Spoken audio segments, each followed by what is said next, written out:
Eu pensei que podia viver por mim mesmo. Eu pensei que as coisas do mundo não iriam me derrubar. O orgulho tomou conta do meu ser e o pecado devastou o meu viver. Salve Maria Santíssima e que viva Cristo Rei.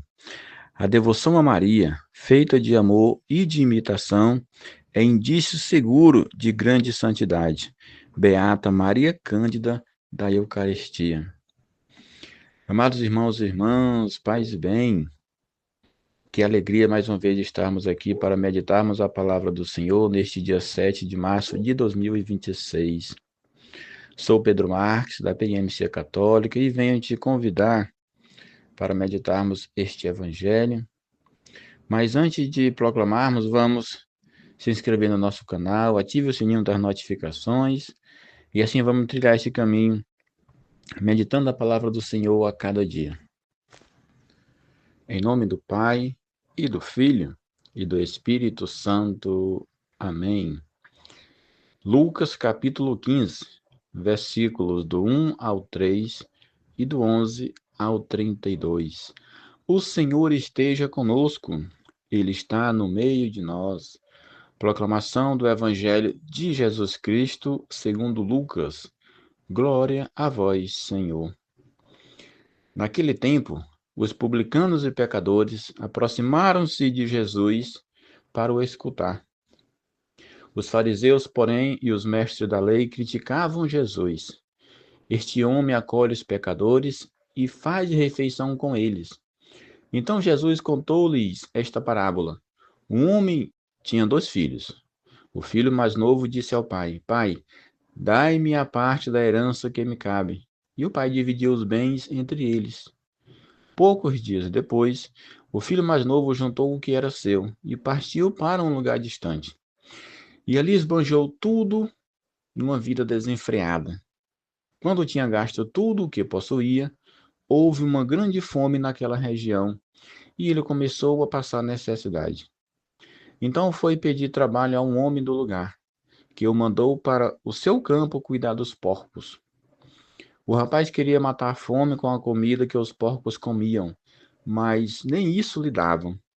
Então caiu em si e disse: Quantos empregados do meu pai têm pão com fartura, e eu aqui morrendo de fome? Vou-me embora. Vou voltar para meu pai e dizer-lhe: Pai, pequei contra Deus e contra ti. Já não mereço ser chamado teu filho. Trata-me como um de teus empregados. Então ele partiu e voltou para seu pai. Quando ainda estava longe, seu pai o avistou e sentiu compaixão. Correu-lhe ao encontro, abraçou-o e cobriu-o de beijos. O filho então lhe disse: Pai, pequei contra Deus e contra ti. Já não mereço ser chamado teu filho. Mas o pai disse aos empregados: Trazei depressa a melhor túnica para vestir meu filho, e colocai um anel no seu dedo e sandálias nos pés. Trazei o novilho gordo e matai-o. Vamos fazer um banquete. Porque este meu filho estava morto e tornou a viver. Estava perdido e foi encontrado. E começaram a festa. O filho mais velho estava no campo. Ao voltar, já perto de casa, ouviu música e barulho de dança. Então chamou um dos criados e perguntou o que estava acontecendo. O criado respondeu: É teu irmão que voltou. Teu pai matou o novilho gordo, porque o recuperou com saúde. Mas ele ficou com raiva e não queria entrar. O pai, saindo, insistia com ele. Ele, porém, respondeu ao pai: Eu trabalho para ti há tantos anos. Jamais desobedeci a qualquer ordem tua. E tu nunca me deste um cabrito para eu festejar com meus amigos. Quando chegou este teu filho que esbanjou teus bens com prostitutas, matas para ele um novilho cevado? Então o pai lhe disse: Filho, tu estás sempre comigo. Tudo o que é meu é teu. Mas Era preciso festejar e alegrar-nos, porque este teu irmão estava morto e tornou a viver. Estava perdido e foi encontrado. Palavra da salvação. Glória a vós, Senhor. Amados irmãos e irmãs, é com alegria que meditemos esta passagem do Evangelho, uma das mais belas da Sagrada Escritura, que muitos santos também chamam de parábola do Pai misericordioso. Jesus conta esta parábola para os fariseus e os mestres da lei, que murmuravam, dizendo: Este homem acolhe os pecadores e faz refeição com eles. Diante desta crítica, Jesus revela a todos nós o coração de Deus. O filho mais novo pede sua herança e parte para um país distante. Na cultura judaica, lá no tempo de Jesus, pedir a herança antes da morte do pai representava uma grande ofensa. Era como dizer: para mim, o Senhor já morreu, ou o Senhor não tem mais importância. Essa atitude representa o drama do pecado que a humanidade está submersa. O pecado não é apenas quebrar uma regra. O pecado é, antes de tudo, romper a relação com Deus Pai. Esta relação rompida com o Pai torna a pessoa escrava. Amados irmãos e irmãs, como é grande a misericórdia de Deus para conosco. Deus nunca se cansa de nos levantar. Deus não se cansa de nos ajudar. Ele está sempre conosco. Está sempre disposto a nos acolher em sua casa. E nós precisamos fazer esse retorno para a graça de Deus, para a casa do Pai. Na Sagrada Escritura, mostra isso desde o início. Esse afastamento de Deus.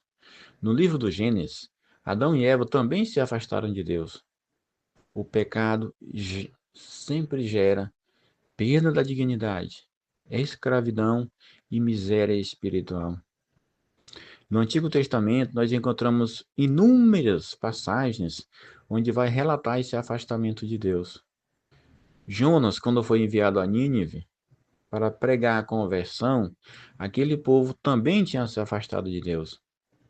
Mas Deus sempre usa alguém na igreja, através da igreja, para nos alertar e fazer este chamado, esse retorno. E bom quando nós ouvimos a voz, quando nós obedecemos. O povo ouviu a voz de Jonas e se converteu. E a cidade não foi destruída. O povo que não escuta, há uma destruição. Ela é inevitável.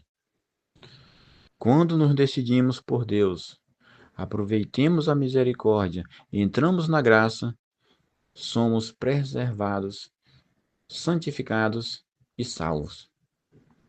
No Catecismo da Igreja Católica, o pecado é uma falta contra a razão, contra a verdade e a consciência reta. Ou seja, é uma ofensa a Deus. Você pode depois encontrar aí no Catecismo número 1849. O filho pródigo acaba caindo em um chiqueiro de porcos, cuidando de porcos. E isso representa uma grande humilhação. A depender da cultura, como a cultura judaica, é uma ofensa muito grave. Isso simboliza a condição do homem longe de Deus.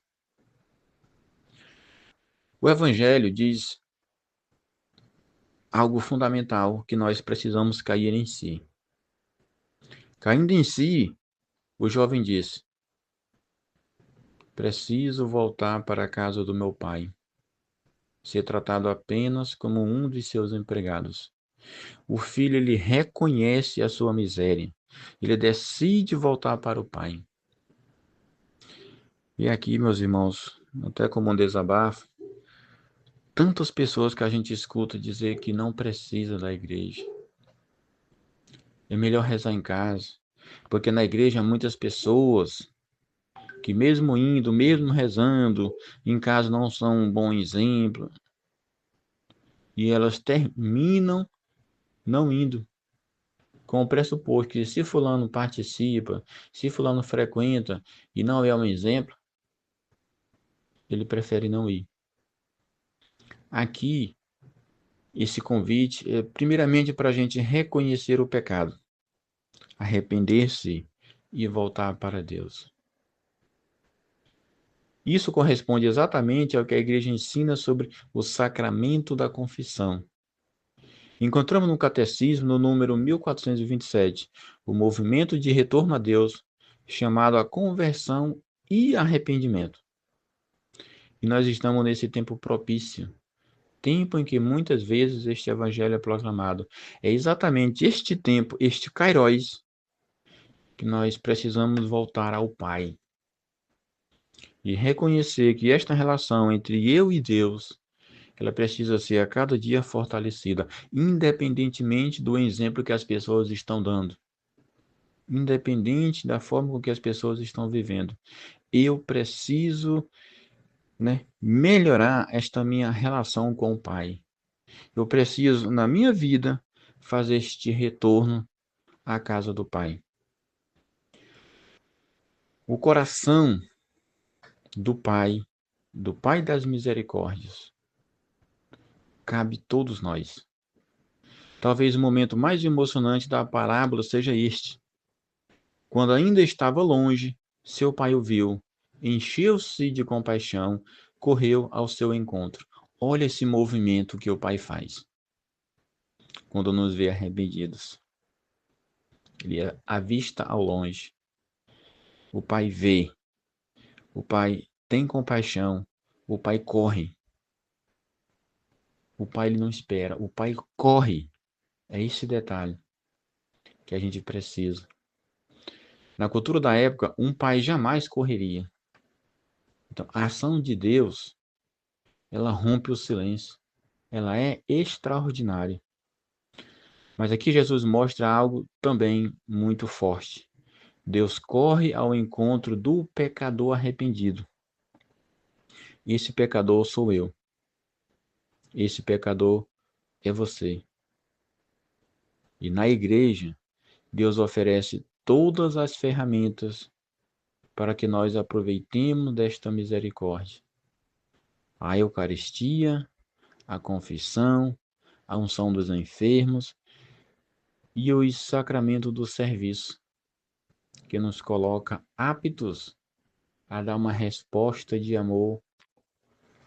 A parábola não termina com o filho pródigo. Jesus apresenta também o filho mais velho, que representa os fariseus. Ele não aceita a misericórdia do Pai, ele é obediente na vida cotidiana, mas não ama. Este é um grande perigo espiritual.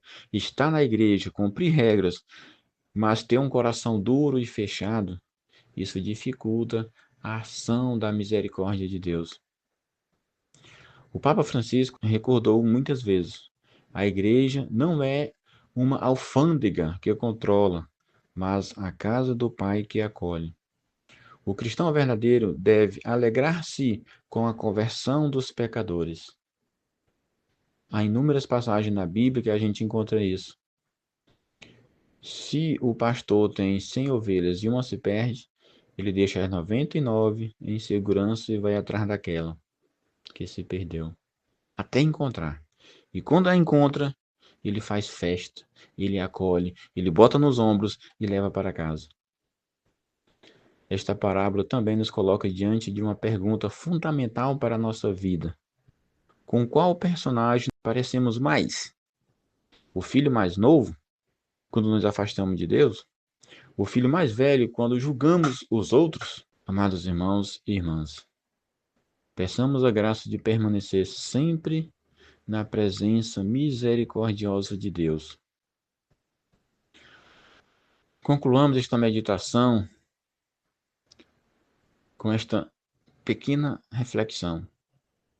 Este evangelho é um convite muito concreto para voltar para Deus, confiar na misericórdia divina, buscar o sacramento da confissão acolher os irmãos com caridade. Nunca esqueçamos, irmãos e irmãs, Deus nunca se cansa de nos perdoar. Deus sempre perdoa, desde que nos arrependamos e peçamos o perdão. Santo Agostinho dizia: Deus que te criou sem ti, não te salvará sem ti. Ou seja, ele espera apenas uma coisa, que tenhamos a coragem de voltar para a casa do Pai. E quando voltarmos, sempre ouvimos estas palavras: Este meu filho estava morto e voltou a viver. Peçamos ao Espírito Santo que ele nos ajude. Querido Espírito Santo Paráclito, nos ajude a romper todas as barreiras que dificultam a nossa amizade com Deus, que dificulta este retorno à graça misericordiosa do Pai. Nós te pedimos, Senhor, por cada membro da nossa família, sobretudo que estão distantes nos vícios, vivendo uma vida desenfreada, para que todos nós possamos voltar à casa do Pai, arrependidos, e uma vez acolhidos pelo Pai, permaneçamos na graça. Te pedimos também, Pai amado, que nós sejamos misericordiosos com todos os nossos, seja nas nossas empresas, seja no local em que nós frequentamos, seja na igreja. Louvado seja nosso Senhor Jesus Cristo, para sempre seja louvado, e sua mãe Maria Santíssima, São Daniel Comboni, rogai por nós. Tudo é do Pai, toda honra e toda glória, é dele a vitória alcançada em minha vida. Tudo é do Pai, se sou fraco e pecador, bem mais forte é o meu Senhor, que me cura por